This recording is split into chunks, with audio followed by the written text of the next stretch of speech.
అందరికీ hi, welcome to uncle kitchen zone 2024. నేను మీ ఎంజద్. ఈ రోజైతే మన రెసిపీ చూస్తూనే నోట్లు నీళ్ళు ఊరిపోతాయండి. అవునండి, మునక్కాయ కోడిగుడ్డు పులుసు. దీన్ని మీరు ఇగురైన అనొచ్చు, కర్రీ అయిన అనొచ్చు, పులుసు అయిన అనొచ్చు. టేస్ట్ మాత్రం సూపర్గా ఉంటుంది. నాన్ వెజ్ లవర్స్కి కానీ వెజ్ లవర్స్కి కానీ ఇది సూపర్గా నచ్చుతుంది. ఇంకెందుకు ఆలస్యం, వచ్చేయండి మన రెసిపీలోకి. ఇక్కడ వెజిటేరియన్ కూడా అని చెప్పాను కదండి. అది ఏమంటే మనం కోడిగుడ్డు వేయకుండా ఓన్లీ మునక్కాయలతో కూడా మనం ఈ కర్రీని అయితే చేసుకోవచ్చు. ఇప్పుడు స్టవ్ మీద ఒక ప్యాన్ పెట్టేసి ఆ ప్యాన్లో 3 స్పూన్ల ఎండు కొబ్బరి, అలాగే 1 స్పూను శనక్కాయ గింజలు వేసి మనం దూరగా ఫ్రై చేసుకోవాలి. స్టవ్ అయితే నేను లో టు మీడియం ఫ్లేమ్లో పెట్టానండి. ఎందుకంటే లో టు మీడియం ఫ్లేమ్లో పెట్టుకుంటే మనకు కరెక్ట్గా కుక్ అవుతాయి, మరి మాడిపోకుండా. ఒక్క నిమిషం తర్వాత మనం 1 స్పూను ధనియాలు, అలాగే 1/2 స్పూన్ జీలకర్ర వేసి ఇది కూడా దూరగా ఫ్రై చేసుకోవాలి. ఫస్ట్ అయితే మనము ఎండు కొబ్బరి, శనక్కాయ గింజలు ఫ్రై చేసుకోవాలి. మళ్ళీ ధనియాలు, జీలకర్ర అనేది వేసుకోవాలి. ఇప్పుడు కొద్దిగా కరివేపాకు వేసుకుని అది కూడా పచ్చివాసన పోయేంత వరకు 1 నిమిషం అలాగా అన్ని ఐటమ్ని బాగా మనం ఫ్రై చేసుకుందాము. మరీ మాడపెట్టకూడదండి. ఈ మసాలా ఐటమ్ ఎంత దూరగా ఫ్రై అయితే మనకు పులుసు అనేది అంత బాగుంటుందండి. ఇక్కడైతే మనకు దూరగా ఫ్రై అయిపోయింది. ఇప్పుడు స్టవ్ని ఆఫ్ చేసేద్దాం మనము. దీన్ని చల్లారడానికి అయితే ఒక ప్లేట్లో తీసి పక్కన పెట్టేద్దాము. ఇప్పుడు స్టవ్ మీద ఒక కడాయి పెట్టుకుని ఆ కడాయిలో 3 చెంచాల నూనె అయితే పోసుకుందామండి. నూనె మనకు 3 చెంచాలు సరిపోతుంది. నూనె వేడెక్కిన తర్వాత ఇక్కడ నేనైతే 2 మీడియం సైజ్ ఎర్రగడ్డలని చిన్నగా ముక్కలు కట్ చేసి వేసుకున్నాను. ఇక్కడ మనకు ఎర్రగడ్డలు అనేది బాగా మంచి బ్రౌన్ కలర్ వచ్చేంత ఫ్రై చేసుకోవాలండి. స్టవ్ అయితే నేను మీడియం ఫ్లేమ్లో పెట్టాను. మనం బిర్యానీకి ఎలా ఫ్రై చేసుకుంటామో దూరగా ఆ విధంగా ఫ్రై చేసుకోవాలి. ఆ లోపల మనము చల్లారిపోయిన మన మసాలా దినుసులు ఉన్నాయి కదా, కొబ్బరి, శనక్కాయ గింజలు, అలాగే ధనియాలు, జీలకర్ర, అవన్నీ మనము చిన్న మిక్సీ జార్లో వేసి మెత్తగా అయితే పొడి కొట్టుకుందాము. చూసారు కదా, మంచి అరోమా ఫ్లేవర్తో మన మసాలా అయితే రెడీ అయిపోయింది.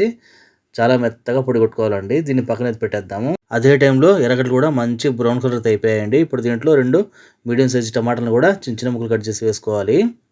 ఎర్రగడ్డలు మనకు ఈ విధంగా బ్రౌన్ అయితే మనకు గ్రేవీ అనేది సూపర్గా ఉంటుంది టేస్ట్. అలాగే రుచి తగ్గ ఉప్పు వేసి టమాటాలో పచ్చి వాసన పోయే వరకు మనము దీన్ని ఫ్రై చేసుకోవాలి. స్టవ్ అయితే మీడియం ఫ్లేమ్లో పెట్టానండి. ఇప్పుడు దీంట్లో టమాటాలు మెత్తపడిన తర్వాత 1 స్పూన్ అల్లం వెల్లుల్లి పేస్ట్ వేసి ఇది కూడా పచ్చివాసన పోయిన తర్వాత 1 నిమిషం అలా ఫ్రై చేసుకుందాం మనము.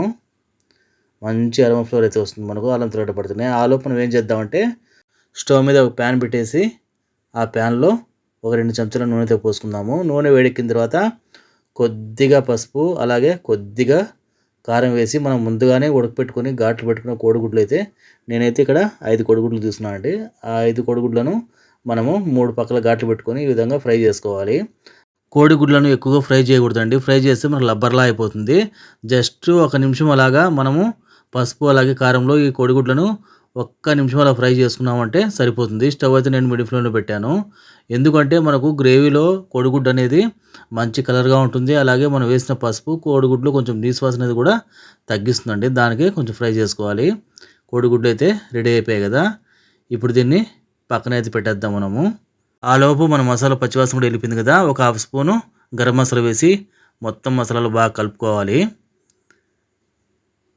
ఇప్పుడు మనం పొడి కొట్టుకున్న కొబ్బరి పొడి ఉంది కదండి, ఫ్రై చేసి పెట్టుకున్న కొబ్బరి పొడి, ఆ మసాలా మొత్తం వేసేసి మనం బాగా 5 నిమిషాలు స్టవ్ను లో టు మీడియం ఫ్లేమ్లో పెట్టి ఈ మసాలాను ఫ్రై చేసుకోవాలి. ఎందుకంటే మనం ఎర్రగడ్డ టమాటాల్లో ఈ కొబ్బరి పొడి అనేది 5 నిమిషాలు ఫ్రై చేసుకున్నామంటే మంచి ఫ్లేవర్ వస్తుంది. అలాగే పులుసు ఉడికేటప్పుడు కూడా మంచి ఫ్లేవర్, టేస్ట్ కూడా ఉంటుంది. అలా ఒక 5 నిమిషాలు ఫ్రై చేసుకోవాలి మనము. ఇప్పుడు దీంట్లో 1 స్పూన్ కారం అయితే వేసానండి. కారం వేసిన తర్వాత మనం ఎక్కువసేపు ఫ్రై చేయకూడదు. జస్ట్ ఒక 2 సెకండ్లు అలా కలుపుకోవాలి. ఇప్పుడు దీంట్లో మనము ముందుగానే కట్ చేసి పెట్టుకుని క్లీన్ చేసి పెట్టుకున్న మునక్కాయలు, ఇక్కడైతే నేను 2 మీడియం సైజు మునక్కాయలు తీసుకొని ఈ సైజుతో కట్ చేసుకున్నానండి. ఇది మసాలాలో వేసి ఇప్పుడు కలుపుకోవాలి. మసాలా మొత్తము మునక్కాయ ముక్కలు పట్టేలాగా. ఇప్పుడు మనకు మసాలా డ్రైగా ఉంది కదా, కొబ్బరి వేయగానే కొద్దిగా నీళ్ళు వేసుకొని మసాలా మొత్తం మునక్కాయ ముక్కలకు బాగా పట్టేలా కలుపుకోవాలి. మనం కడాయిలో 4 పక్కల మనం కొబ్బరి వేసాం కదండి, అది కొంచెం గట్టిగానే ఉంటుంది మనకు. మనము ఈ స్టేజ్లో స్టవ్ని లో టు మీడియం ఫ్లేమ్లో పెట్టుకొని కలుపుతూనే ఉండాలి, హైలో పెట్టకూడదు. ఈ విధంగా మనం కలుపుకున్నామంటే మనకు మునక్కాయ లోపల మసాలా బాగా పడుతుంది. అలాగే టేస్ట్ కూడా చాలా బాగుంటుందండి. చూసారు కదా, మునక్కాయలు కూడా మనం కలిపే కొద్ది నీళ్ళు అయితే లైట్గా ఊరాయి. ఇప్పుడు దీంట్లో ఒక పెద్ద గ్లాస్తో నీళ్ళు అయితే పోసుకోవాలి. నీళ్ళు పోసిన తర్వాత మసాలాలు మనం బాగా కలుపుకోవాలండి. ఎందుకంటే పచ్చి కొబ్బరి కానీ ఎండు కొబ్బరి కానీ మనం మసాలాలు వేసామంటే తొందరగా కింద అడుగునైతే అది కూర్చునేస్తుంది మసాలా అనేది గట్టిగా పైన నీళ్ళగా ఉంటుంది. అలా కాకుండా మనం కడాయిలో బాగా 4 పక్కలైతే మునక్కాయ ముక్కలు బాగా మునిగేంత వరకు బాగా కలుపుకోవాలి. ఇప్పుడు మనం ఫ్రై చేసి పెట్టుకున్న కోడిగుడ్లు ఉన్నాయి కదా, ఆ కోడిగుడ్లు అయితే వేసేద్దామండి. అలాగే దాంట్లో ఉన్న నూనె కూడా వేసేద్దాం మనము. మనం పులుసులో అయితే పసుపు వేయలేదు కదా, ఆ పసుపు సరిపోతుంది. స్టవ్ అయితే ఇప్పుడు 3 నిమిషాలు హై ఫ్లేమ్లో పెడతామండి మనము. ఎందుకంటే కోడిగుడ్లు వేసాము, అలాగే మునక్కాయలు కూడా మనకు బాగా ఉడకాలి కదా. ఈ స్టేజ్లో ఉన్నప్పుడు మనం ఉప్పు కారం చూసుకోవాలి. కారం అయితే సరిపోయిందండి. ఉప్పు నాకు కొంచెం తక్కువ అనిపించింది, కొద్దిగా ఉప్పు అయితే వేసుకున్నాను. ఉప్పు వేసిన తర్వాత మొత్తం మసాలాలో ఉప్పు బాగా మిక్స్ అయ్యేలా కలుపుకోవాలి మనము. ఈ మునక్కాయ కోడిగుడ్డు పులుసు అనేది చాలా రకాలుగా చేస్తుంటారండి వివిధ ప్రాంతాల్లో. నేనైతే నా పద్ధతిలో ఈ విధంగా చేస్తాను.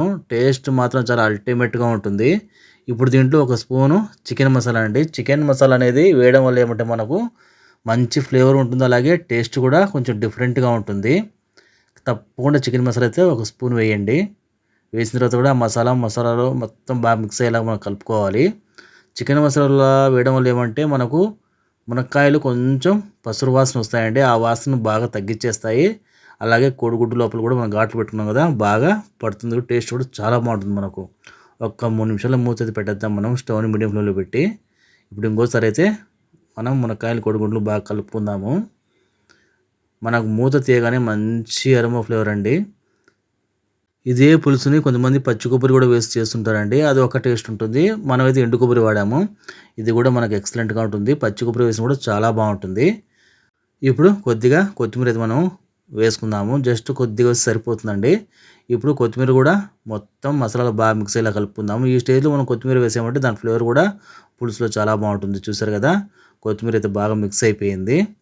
ఇక స్టవ్‌ని అయితే మనం ఆఫ్ చేసేసి దీన్ని ఒక ప్లేట్‌లో అయితే సర్వ్ చేసేద్దాము. ఇది వేడి వేడి అన్నంలో కానీ, వేడి వేడి సంగటికి కానీ, చపాతీకి కానీ, పొరోటాకి కానీ చాలా సూపర్‌గా ఉంటుంది. బగారా రైస్‌కి అయితే ఇంకా హైలైట్‌గా ఉంటుందండి. చాలా బాగుంటుంది బగారా రైస్‌కి అయితే. ఇదే మసాలాలతో మనము కోడిగుడ్డే కదండీ, చికెన్ అయినా ట్రై చేయొచ్చు, మటన్ అయినా ట్రై చేయొచ్చు, అలాగే మష్రూమ్స్ కూడా ట్రై చేయొచ్చు, పన్నీర్ కూడా ట్రై చేయొచ్చండి. టేస్ట్ మాత్రం చాలా బాగా వస్తుంది ఇది. ప్రతి ఒక్క దాంట్లో సైడ్ కాంబినేషన్ సూపర్‌గా ఉంటుంది. మీకు నచ్చితే లైక్ చేయండి, సబ్స్క్రైబ్ చేయండి, షేర్ చేయండి. Thanks for watching me friends.